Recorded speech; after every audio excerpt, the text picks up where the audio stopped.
The auction hall was full of whispers. Everyone's eyes were on the woman in the front row. She wore a sleek black dress, but her posture was what made her stand out. Calm, tall, and proud. On the big screen behind the auctioneer was a picture of a giant, beautiful estate, the Harrington Manor. It had 10 bedrooms, a lake, 3 fountains, and golden gates. $1,200,000, the auctioneer called. Do I hear 1-3? An older man with silver hair, sitting a few rows behind, raised his paddle. 1.3, he said, his voice shaking slightly. The woman turned slowly and looked at him. Her eyes met his, and for a moment time froze. Everyone saw the flicker of panic cross his face. The auctioneer raised an eyebrow. 1.3. Going once. The woman raised her paddle. $2 million. Gasps filled the room. The man's mouth dropped open. He stared at her like he had seen a ghost. Because he had. She was the girl he once mocked at a fancy party, publicly laughed at for wearing a dress made from old curtains. She was the poor girl who had walked into his world by mistake. He had called her a rag doll. Now, years later, she was buying the very estate his family had owned for generations. Going once, going twice. Sold. The gavel came down hard. She smiled. The man, now pale, stood slowly and tried to speak, but his voice cracked. Sophia, he whispered. She turned, walked toward him, heels clicking, head held high. Hello again, Mr. Harrington, she said softly. Looks like you finally lost something you couldn't buy back. And then he collapsed. Now, let's go back to where it all began. Sophia Turner grew up in a tiny town called Marfield, where the roads had more potholes than pavement, and where people had to share a single library and one bus that came once a day. Her mother, Maria, worked 3 jobs, cleaning houses, waiting tables, and working night shifts at a care home. Sophia didn't know her father. He had left when she was 3. They lived in a small 1-bedroom apartment above an old bakery. The walls were thin. Every night, the smell of burnt bread and garlic filled the air. Sophia studied by candlelight when the power was out and wore secondhand clothes that didn't always fit. But she had 2 things that kept her going, her brain and her dream. Sophia wanted to be rich, not because she loved money. No, she wanted freedom. She wanted to help her mother rest. She wanted to never cry over unpaid rent or hunger again. Every time she looked at a math problem or read a business book, she imagined herself building something big, something that would make the world remember her name. One day, everything changed. It was a warm Saturday in June when her mother came home from work and handed Sophia a gold-trimmed invitation. This was left for us at the restaurant, her mother said. One of my regulars gave it to me. I told him how smart you were. And he said maybe someone at this party could help you. Sophia's eyes widened as she read the invite. It was for a Young Minds and Millionaires Gala, a fancy event for rich families and gifted kids from poor neighborhoods.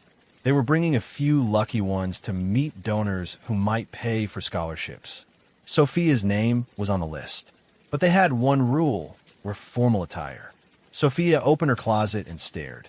She didn't own anything even close to fancy. All she had were jeans, old t-shirts, and a school uniform. Her mother, wiping her hands on a towel, walked in and smiled. We'll make you a dress. But how? Maria pulled out a dusty box from under the bed. Inside were old curtains, deep red with gold patterns. They used to hang in a hotel where she once cleaned rooms. She had saved them, hoping to sew something someday. They worked on the dress all night. It wasn't perfect, but it was beautiful in its own way. With her hair tied back and borrowed shoes, Sophia looked in the mirror and smiled. The party was in a giant hall in the city. Crystal lights hung from the ceiling. People walked around in tuxedos and gowns. Waiters carried silver trays of tiny foods that Sophia couldn't even name. A pianist played soft music in the corner. Sophia walked in, feeling like she had stepped into another planet. Then she met him, Edward Harrington. He was the son of one of the richest families in the city. He was 18, tall, and full of himself. When he saw Sophia's dress, he laughed out loud. Did someone lose their curtains? He said, loud enough for everyone nearby to hear. Oh wait, she's wearing them. People turned. Some laughed. Some looked away, pretending they hadn't heard. Sophia froze. Edward walked around her like a cat circling a mouse. "What's your name, Ragdoll?" he asked, smirking. "Sophia," she said, voice trembling. "Well, Sophia," he said, "maybe try not to embarrass yourself next time. This isn't a costume party." She ran out, tears stinging her eyes. She didn't even get to meet a single donor. Her mother found her crying in the parking lot. "Don't you ever let a boy like that stop you," Maria said, holding her tight. "You show them one day who you are. You hear me? One day, they'll wish they were you." That night, Sophia made a promise. She would become so successful that one day, people like Edward Harrington would have no choice but to respect her, or even better, answer to her. The years that followed were hard. Sophia worked 3 jobs while studying online. She built small businesses, selling handmade crafts, tutoring math, building websites for local stores. She failed many times, but each time, she stood up stronger. One day, she got her first big break. A tech company liked her app idea, a smart tool that helps small shops manage inventory and sales. She worked day and night, building it with a tiny team of friends. The app took off. Investors came calling. Soon, she had offices, employees, and money. By age 27, Sophia was a millionaire. But she didn't forget. She remembered the laughter, the shame, the look on Edward's face. So when she heard the Harrington family was bankrupt, something about bad investments, unpaid loans, and lawsuits, she didn't feel joy. She felt ready. And when she saw their estate was being sold at auction, she knew what she had to do. She had waited long enough. But just as she thought the story was complete, Edward collapsed at the auction. People screamed. A medic rushed in. Someone called for help. Sophia froze. What if he was? Suddenly, Edward's hand moved. He was reaching out. To her. "Wait," he whispered. I need to tell you something." And that's when the lights went out. The whole room gasped as the lights snapped off, casting the grand auction hall into pitch black. "Someone call security," a voice yelled. People stumbled over chairs. Phones lit up like tiny stars, and a sharp thud echoed as someone fell. But Sophia didn't move. Her eyes, strained through the darkness, still fixed on the place where Edward had been reaching for her. She heard breathing, ragged, weak. Then silence. The backup lights flickered on, bathing the room in a dull red glow. Sophia looked down. Edward Harrington was gone. In his place was only his paddle, lying broken on the floor like a fallen sword. A security guard rushed forward. "We've secured the exits. No one leaves until we find out what happened." But it was too late. The once mighty heir of the Harrington fortune, she stood, confused, heart-pounding, unsure if this was some desperate trick or a sign of something darker. Only one thing was clear. This wasn't over. 14 years earlier, after that horrible night at the gala, Sophia became a ghost in her own school. No one really said much, but they remembered. Even the teachers looked at her with pity, like she had touched fire and gotten burned. She spent most of her days in the library, reading everything she could about business, tech, and how to build apps. She joined coding forums and entered small competitions under fake names. Every time she made it to the finals, she sent in her entries through borrowed laptops at the community center. At night, she and her mother would sit at the table and plan. Maria saved every penny. Sophia learned to sew and sold handmade bags at weekend markets. She repaired broken phones, fixed old laptops, and slowly, very slowly, she made money. But then something bad happened. Maria got sick. Not just a cold or a cough. Something serious. She started losing weight and coughing up blood. The hospital said it was her lungs, something that had gotten worse after years of cleaning chemicals and working late nights. The bills were huge. Sophia wanted to scream. She finally had a little money saved up, a tiny amount she was going to use to build her app full-time. But instead, it all went to doctors, pills, and travel to city hospitals. She was 17. That's when she met Jake. Jake was 2 years older, a smart guy who used to go to her school but dropped out to work. He was fixing bikes and delivering pizza, but he had one big dream, to be an investor. Sophia laughed when he told her. "With what money?" she asked. Jake smiled. "We start small. Watch." He showed her how he'd taken $50 and turned it into $200 by buying and selling used items online.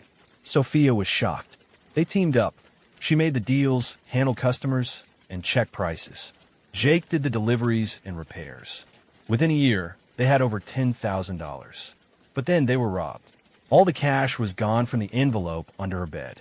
Her mother had forgotten to lock the window. That night, Sophia sat in silence, holding the empty envelope. Her hand shook. Jake placed a hand on her shoulder. "Let's rebuild," he said. "Double what we lost. I believe in you." She looked up. "I don't want to just rebuild," she whispered. "I want to rise." So they did. They launched a YouTube channel teaching people how to flip items for profit. They created a website. Then came Sophia's big idea. A simple mobile app that tracked buying and selling, helped small shop owners stay organized, and sent alerts about profit margins. She called it Tiny Ledger. At first, no one noticed. She begged store owners to try it for free. A few said yes, and those few loved it. They told others. Word spread. 2 years later, Tiny Ledger had 300,000 users. Then came a phone call from New York. A big investor named Ava LeClaire wanted to meet.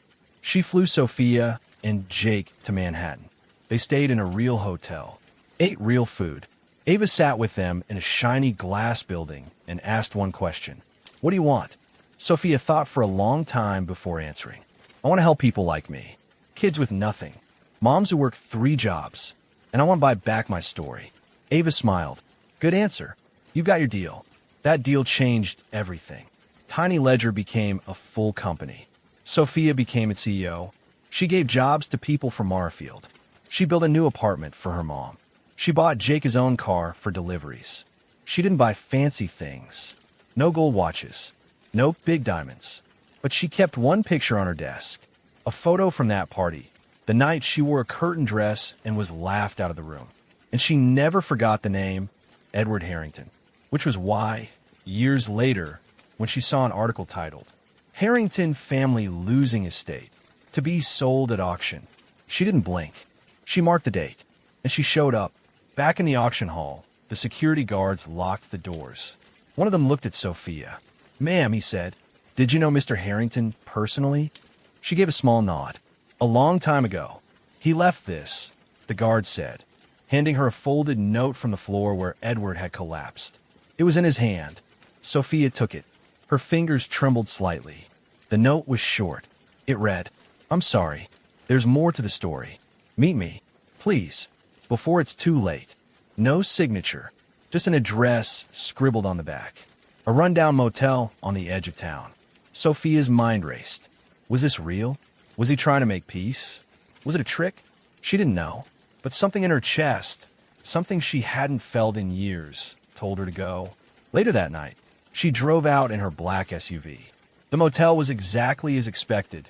Broken lights, peeling paint, and a front desk man who looked half asleep. "Room 6, he muttered. "Been waiting for you, I guess." She walked to the door, heart pounding. Knocked once. No answer. Knocked again. Nothing. Slowly, she turned the knob. The door creaked open. The room was empty, but on the bed was a leather folder. And inside were photos, dozens of them, old newspaper clippings, and a diary page. Her eyes widened as she saw her own name, written again and again in shaking letters. Then she saw the last photo. Edward, in handcuffs, being led into a police car. Sophia gasped. Suddenly, the door behind her slammed shut.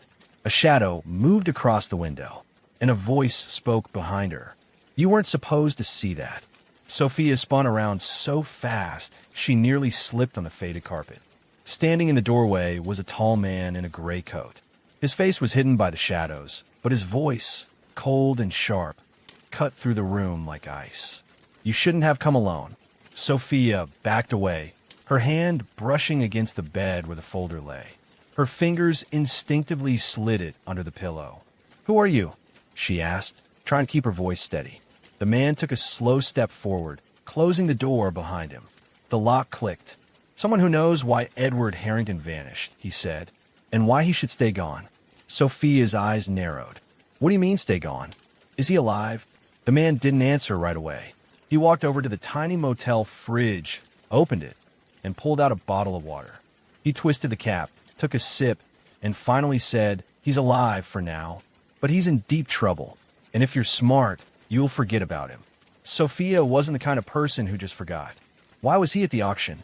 Why did he leave that note, she asked. The man laughed, but it wasn't a happy sound. Because Edward's desperate. He's made a mess so big, even his father's money couldn't clean it up. Fraud, hidden debts, lies, and then he tried to run. But someone wants him to pay. Sophia felt her chest tighten. Who? The man tossed the water bottle into the trash and walked toward the door. Ask too many questions, and you might be next. He opened the door. Oh, and Miss Turner, he added, turning back to her for the first time. His face was pale, lips thin, eyes like black marbles. If anyone asks, he said, "You were never here." Then he disappeared into the night. Sophia stood still for a long time. The wind howled outside. A flickering motel sign buzzed. When she was sure the man was gone, she rushed to the bed and pulled the folder from under the pillow. Instead, she drove to the only person she could trust right now. Jake. Jake's workshop was in the back of an old garage, filled with wires, spare phones, computer parts, and the faint smell of gasoline. He was under a table, fixing a speaker, when she burst in. "Jake," she said, "you won't believe what just happened." He rolled out, grease on his cheek, eyebrows raised. "Tell me." She dropped the leather folder onto his workbench. Edward Harrington didn't just lose his estate. He's running from something. Jake flipped through the photos and newspaper clippings. Whoa, this looks like a criminal case. Fraud, shell companies, false investors. He picked up one picture. Edward, shaking hands with a man in a gray coat. "Wait," Jake whispered. "I've seen this guy." Sophia leaned in. "You have?" Jake nodded. He used to work for the city's economic crimes unit. Disappeared 2 years ago. Rumor is he went private, started working for powerful people who wanted their dirty jobs done off the record. So now he's hunting Edward? Looks like it. And you got yourself in the middle. Sophia sat down, overwhelmed. "What am I supposed to do?" Jake scratched his head. "Well, one thing's clear. Edward tried to warn you. That note was real. He knew something. And he thought you're the only person who might listen." "But why me?" she asked. "After what he did to me, why not someone else?" Jake shrugged. "Maybe guilt. Maybe he remembers what you became. Or maybe," he paused. "What?" Jake turned the diary page to show her something. Her name, written again and again, was underlined, and one sentence circled in red ink. "She was the only one who saw through me." Sophia stared at the words. She remembered that night long ago, his mocking laugh, the way he had called her rag doll, and the way she had looked him straight in the eyes, refusing to cry until she got outside. Was it possible that in some strange, twisted way, Edward had remembered that look all these years? "I need to find him," she whispered. Jake looked nervous. "You sure? This might be bigger than we think." "I don't care. I didn't fight my way to the top just to walk away when things get hard. I need to know the truth." Just then, the lights in the garage flickered. A loud crack. Outside. Then, shattering glass. Jake ducked. Someone just threw something. Sophia jumped up. A rock had crashed through the side window, and a note was tied around it. Jake picked it up and read it out loud. "Stop looking. This is your last warning."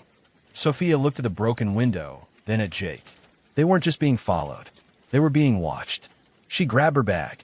"We need to get out of here. Now." They drove out of town, taking back roads and turning off their phones. Jake used a scrambler to wipe GPS history. They ended up at a small cabin his uncle owned near the woods. No Wi-Fi, no cameras, just silence. That night, Sophia sat by the fireplace with the folder again. There was one envelope she hadn't opened yet, plain white, with a wax seal in the shape of a hawk. Inside was a single photograph. It showed a hidden room. Inside that room were boxes, stacks of money, and files. One file had her name on it. Sophia gasped. The photo had a message scrawled on the back. "They watched you long before you knew. I tried to stop them. They wouldn't listen." She looked at Jake, wide-eyed.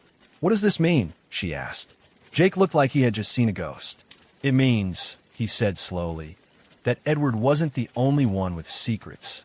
The wind howled louder outside. The cabin creaked. Then another noise. A car.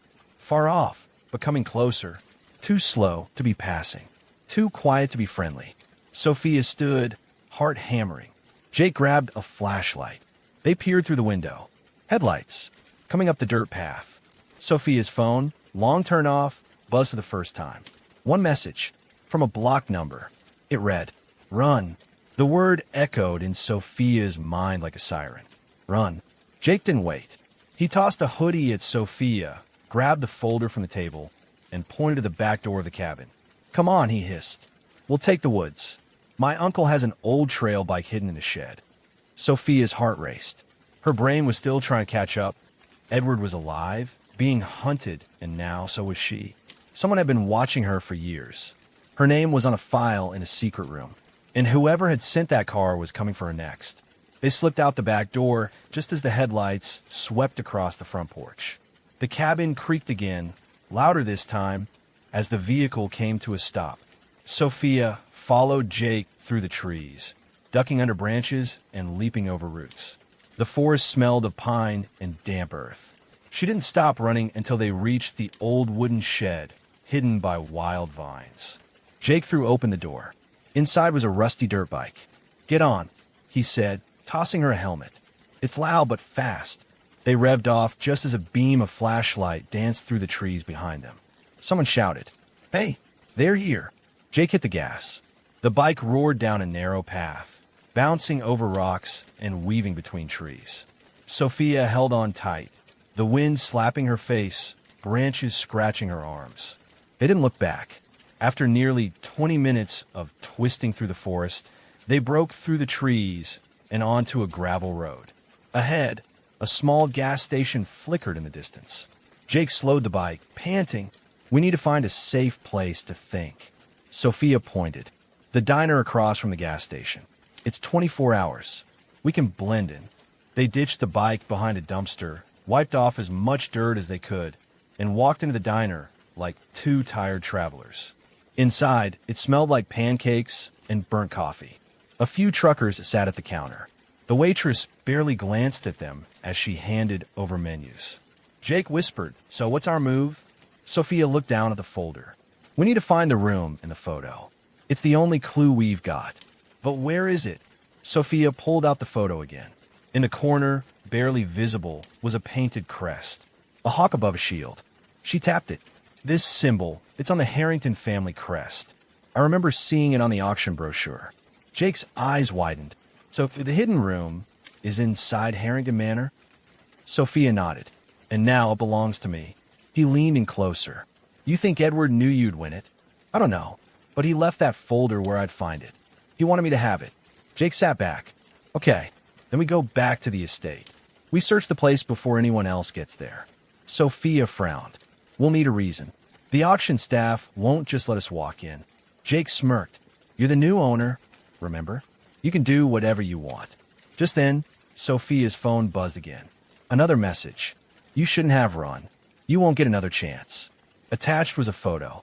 It was her mother, at home, sleeping on the couch. Sophia's blood turned to ice. "No," she whispered. Jake read the message and stood up. "We're being watched. Everywhere." Sophia felt tears sting her eyes, but she held them back. "I'm ending this," she said. "I'm finding that room, getting that file, and exposing whoever's behind this." Jake put a hand on her shoulder. "We'll do it together." They paid for the coffee and left. At dawn, they arrived at Harrington Manor. The gates were still locked from the auction, but Sophia's name was now on the ownership papers. The staff let her in without question. The mansion loomed large, bigger than she remembered, even more intimidating now that it was hers. They walked through the grand halls, gold-trimmed ceilings, dusty chandeliers, and marble floors. It was silent, but it didn't feel empty. The air was heavy with secrets. Jake examined the photo again. "This wall," he said, pointing to a library with a row of hawk symbols carved into the wood. They started knocking on the panels, checking for hollow sounds. After a few minutes, thunk. Jake froze. "That's it." Sophia found a hidden latch under a dusty globe. She twisted it. The wall creaked, and then part of it swung open. Behind it was a narrow staircase. Jake turned on his flashlight. "Let's go." They climbed down. The steps led to a secret underground room. And it was just like the photo. Stacks of boxes, steel cabinets, old leather chairs, and thick rugs. But what caught Sophia's eye was the file cabinet with the label. Turner, Sophia. Subject, Class Alpha.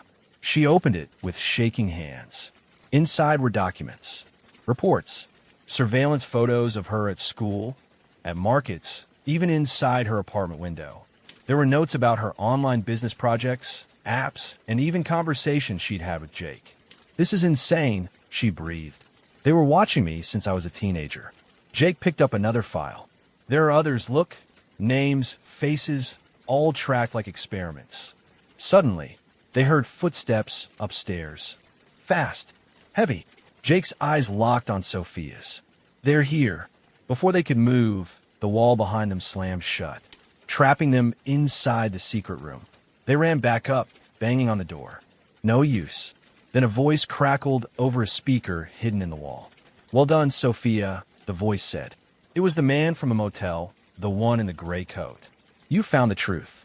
But now let's talk about what you're going to do with it, or what's going to happen to your mother." Sophia screamed, pounding on the wall. "What do you want from me?" The voice replied, calm and cruel. "Everything." The word echoed in the dark chamber like a drumbeat in a tomb. "Everything." Sophia stepped back, her chest tightening. Jake gripped her hand tightly. "Don't listen to him," he whispered. "He wants you scared." The voice continued, soft and slow. "You were never supposed to know. You were supposed to take your little victory and walk away. But you just couldn't resist digging." Sophia scanned the walls. No cameras, no lights, just the old speaker. "You tracked me since I was a child," she said. "Why?" There was a pause. "Then, because you were special. You don't know it, but you've always had something dangerous. You see too much. You learn too fast. And now that you're in power, you're unpredictable." Sophia frowned. "So this is about control. This is about survival," the voice snapped. "People like me protect the world from people like you." Jake spat. "By spying on children and sending threats? Real heroic." The voice chuckled. "Oh, Jake, you've been part of the story longer than you know. Who do you think told the city to pull funding from your uncle's company? Who do you think shut down your business license application last year?" Jake's face twisted in shock. "I thought it was a clerical error," he muttered. "It was a warning. You ignored it." Sophia's voice cut through the speaker.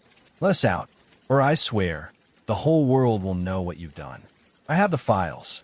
The voice didn't flinch. "You think that's leverage? Everything in that room is classified. You try to publish it, and you'll vanish just like Edward." That name brought everything into focus again. "Where is he?" Sophia demanded. Another pause, then a quiet laugh. "Let me show you." There was a sharp click, and one of the walls lit up. A screen lowered from the ceiling. A video began to play. It was grainy footage from a dark basement. In it, Edward sat in a chair, hands tied, blood on his temple, breathing heavily. His voice was weak but clear. "If you're seeing this, then I didn't make it out." Sophia covered her mouth. Edward looked directly into the camera. "I messed up. I tried to warn them, but they shut me out. I joined a family business thinking I'd get rich and powerful. Instead, I found out what we really were: trackers, manipulators, thieves in suits." He coughed hard. "I tried to get out. I thought if I could pass the files to someone strong enough to fight back, someone they'd never see coming." He looked up. "Sophia, I never forgot what I did to you. You were brave when I was cruel. I mocked you in front of everyone because I was scared. You walked in like you belonged, and I knew deep down you did." His voice cracked. "I'm sorry. This is my fault. I thought I could fix it. But now, you have to finish what I couldn't." The screen went dark. Sophia stood frozen. The boy who once made her cry in front of strangers had sacrificed himself, trying to undo the evil his family built. Jake whispered. He was trying to make things right. Sophia nodded, tears in her eyes, but they didn't fall. She had cried before. Now, she was furious. "I'm not going to run," she said, voice sharp. "I'm going to burn this entire operation to the ground." A loud bang came from the staircase. The wall was opening again, but instead of guards or goons, it was someone else. A woman in a dark trench coat, her curly silver hair pinned back, and a badge clipped to her belt. Name's Agent Clarissa Dale. I work for the real government, she said. And you kids just became the most important people in this city. Jake narrowed his eyes. How do we know we can trust you? She pulled out a flash drive and dropped it on the floor. Because I've been tracking these guys for 6 years. And that video you just saw? I leaked it. Sophia blinked. What? The man with the gray coat works for a private intelligence agency. Black budget. Off the books. They recruit rich families to help manipulate small businesses, elections, even tech startups. And guess what, Sophia? You just inherited their biggest secret. Sophia picked up the flash drive. What's on this? She asked. Names, accounts, contracts, everything you need to blow this wide open. Jake asked. Then why not go public yourself? Clarissa looked tired. I'm already exposed. If I publish it, I'm dead in a week. But you're the new face of wealth and power. You have millions of followers. People listen to you. Sophia nodded. So we tell the truth. Clarissa pointed toward the stairs. Not yet. First, we vanish. You fake your own disappearance. Make it look like you got scared and ran. Meanwhile, we gather allies, leak the data slowly, expose them piece by piece. Jake smirked. I like this lady. Clarissa glanced behind her. We've got 5 minutes before someone comes to check on the wall. Let's move. They rushed back upstairs. Clarissa handed Sophia a small phone. This number only works once. When you're ready to make the final move, call it. Sophia nodded. Outside, they slipped into a black car waiting in the woods. Clarissa drove them to a safe house in the hills, far from cameras and city lights. The next morning, the news exploded. Millionaire tech CEO Sophia Turner missing after mysterious estate purchase. Photos showed the abandoned manor. A blurry shot of the bike trail. No trace of Sophia. Social media buzzed with theories. Some said she ran from death. Others claimed she joined a cult. But only 3 people knew the truth. Sophia, Jake, and Clarissa. Inside the safe house, Sophia stared at the flash drive. She took a deep breath.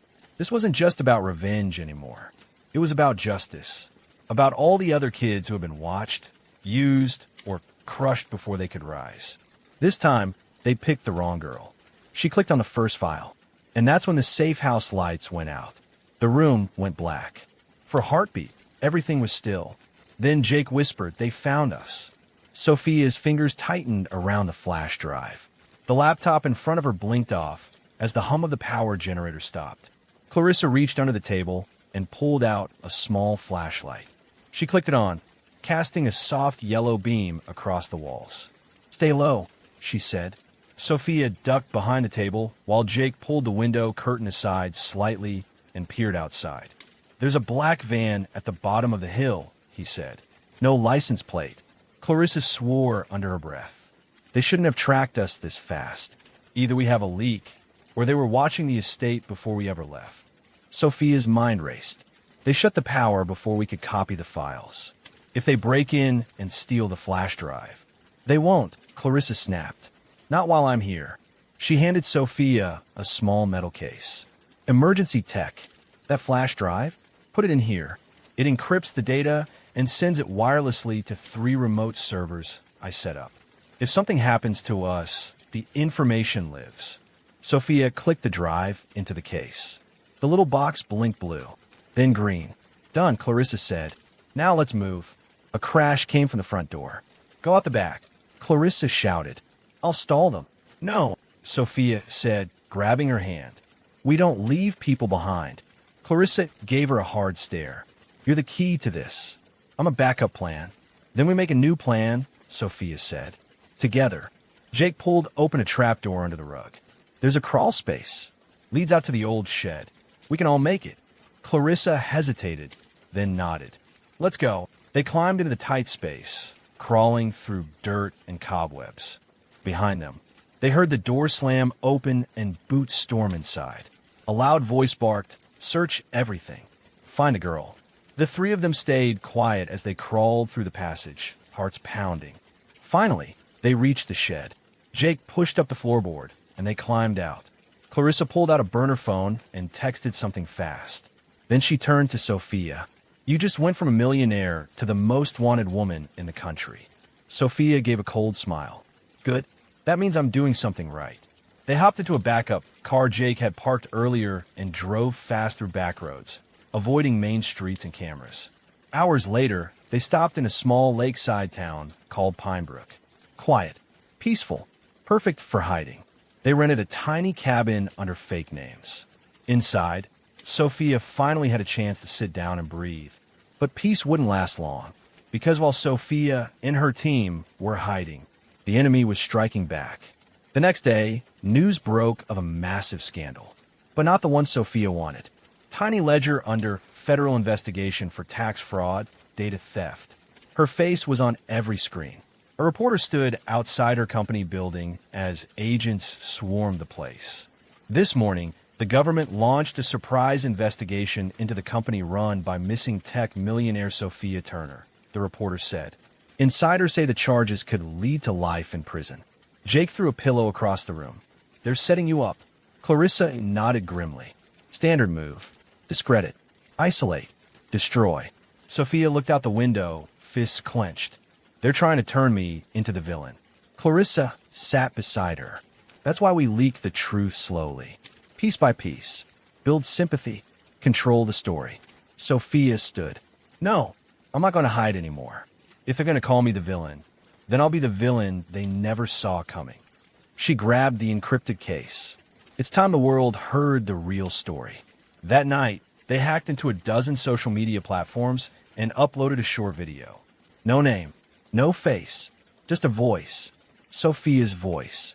To the people of the world. My name is not important, but the truth is, a secret agency has been watching you, using your data, trapping future leaders before they rise. I was one of them. This is only the beginning. The clip went viral in minutes. Some thought it was fake. Others believed every word. And then came the leaks. Names of executives tied to the program.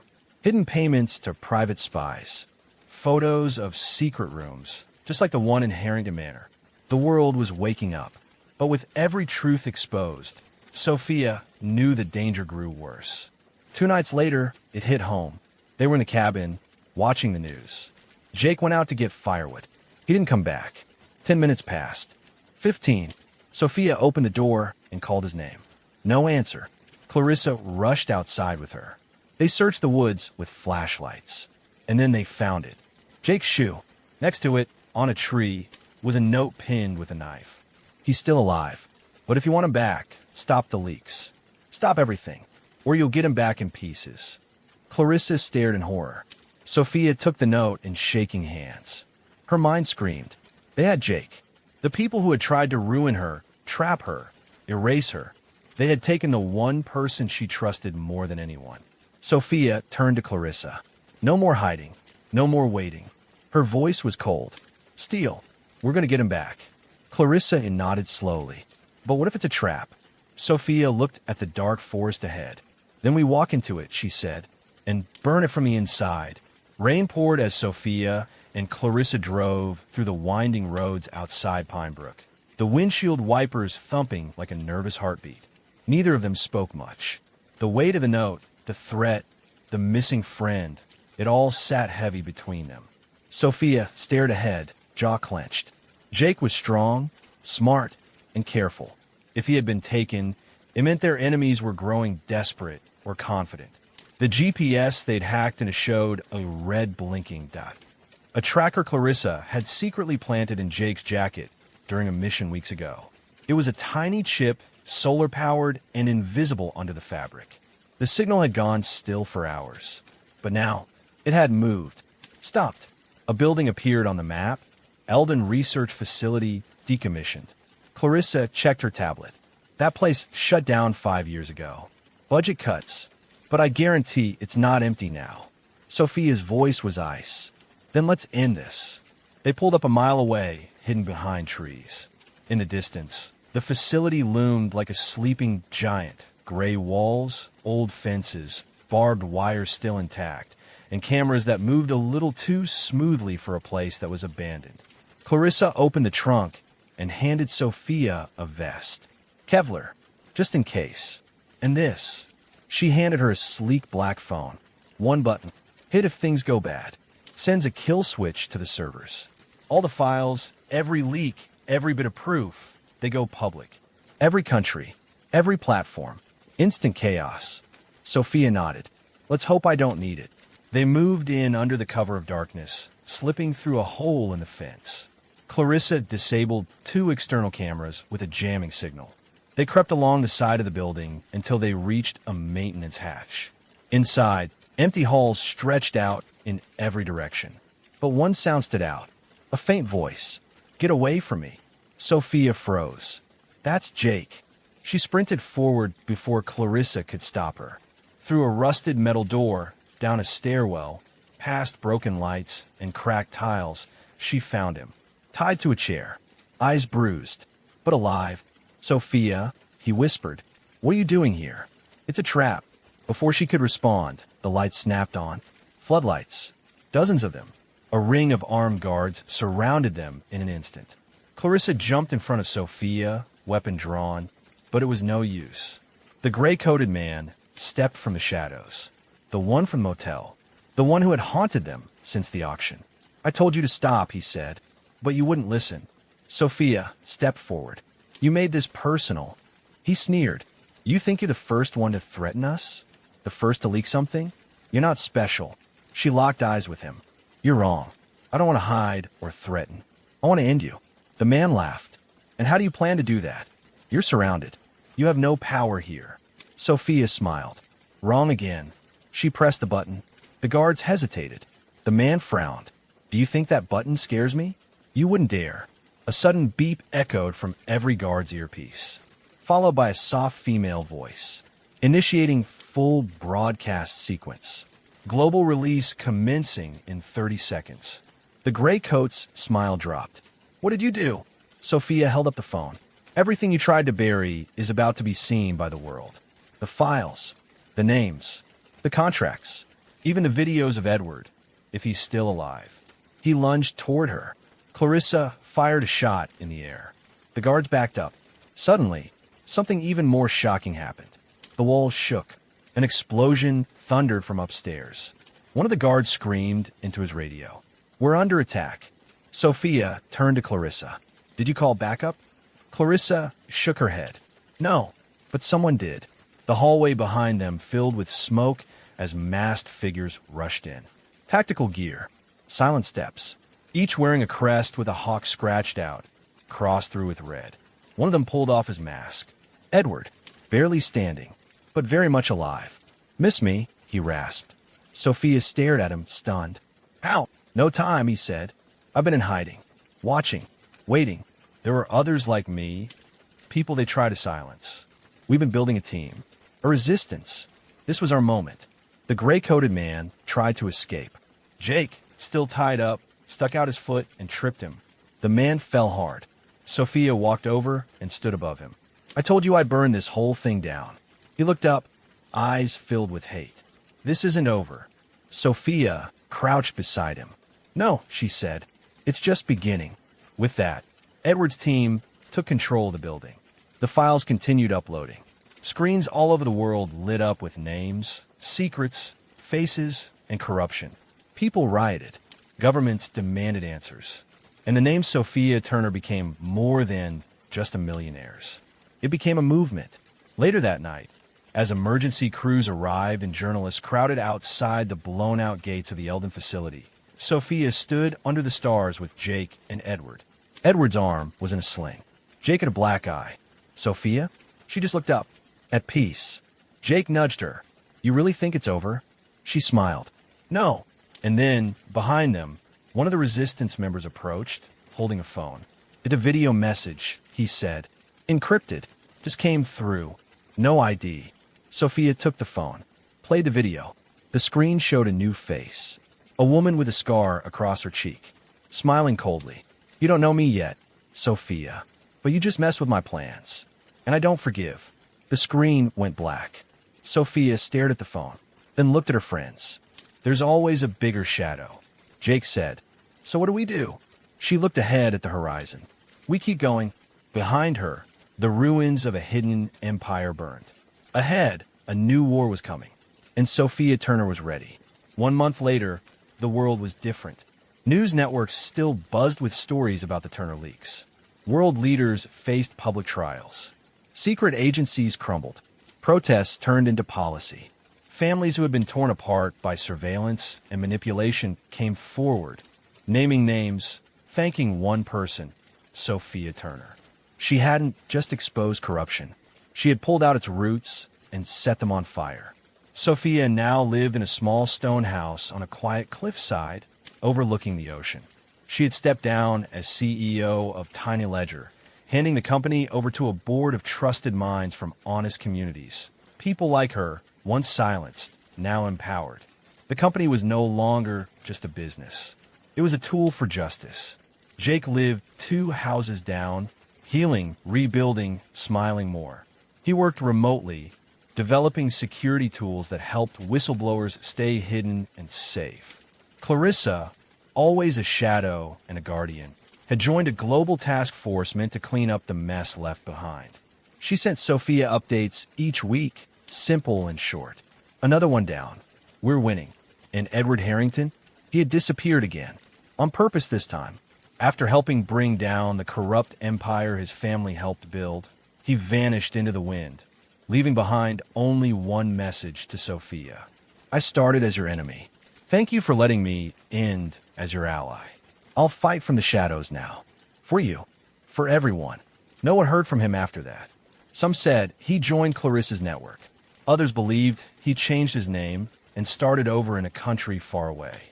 Sophia kept his note in her desk drawer. As for the shadow woman in the final video, the one who threatened revenge, Clarissa found her 3 weeks after the Eldon facility was raided. She had gone underground, trying to rally the broken pieces of the surveillance empire. But she underestimated how much had changed. With the leaked files in global hands, she had nowhere to run. She was captured in Morocco and turned over to international court. She never got the chance to send another video. The world had changed. It had gotten smarter, louder, braver, all because of one girl who once wore a dress made from curtains. One afternoon, Sophia sat on her porch, drinking tea, watching the sunset paint the sky in orange and gold. A little girl from town rode up on a bicycle, holding a package. "Miss Turner," the girl asked shyly, "this came for you." Sophia smiled and took the envelope. Inside was a faded invitation, the same kind from years ago. Young Minds and Millionaires Gala, 15-year anniversary. The paper had a handwritten note at the bottom. "We've changed. We hope you'll see. Would you be our guest of honor?" Sophia stared at it for a long time.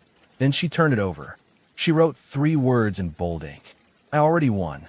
She placed it in the fire pit beside her, struck a match, and watched it burn, just like the memory of Edward's cruel laughter, just like the weight of her old pain.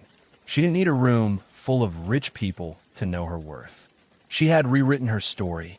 She had bought back her pride. And she had done more than anyone ever expected. Not for fame, not for money, but for her mother, for Jake, for herself, and for every poor girl who had ever been mocked in a room full of power. The wind blew gently. She closed her eyes and smiled, because in the end, the girl they once laughed at was the one who bought the world back with fire in her hands and peace in her heart.